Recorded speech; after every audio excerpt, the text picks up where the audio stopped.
This is an end-to-end product we have made for laboratories so that they can use gene editing technologies in their lab. This is an app made with React Native. This is the backend authentication connected with Supabase. As you can see, we can log in with our accounts. Now we are signed in into the app.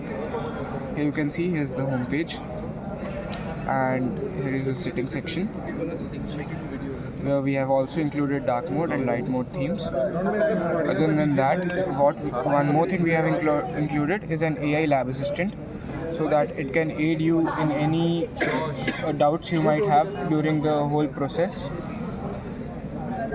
As you can see, we have used MetaLlama model. It is answering correctly. Other than that, one thing we have done other than that is included IoT sensors, which can test the lab environment and ensure that the lab environment is safe for the genes to be edited. And this is the real-time IoT data that we are getting from the Arduino Wi-Fi module.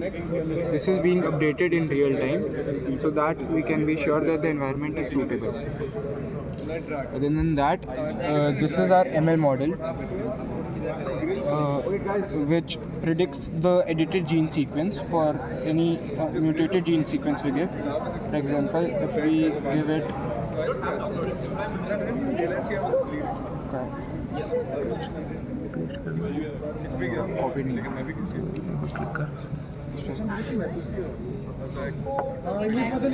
here is our gene sequence, mutated gene sequence, and now we can predict its edit efficiency right now. This is what it's predicting, to change T to C at third position. And other than that, this is our track from which we can do blockchain.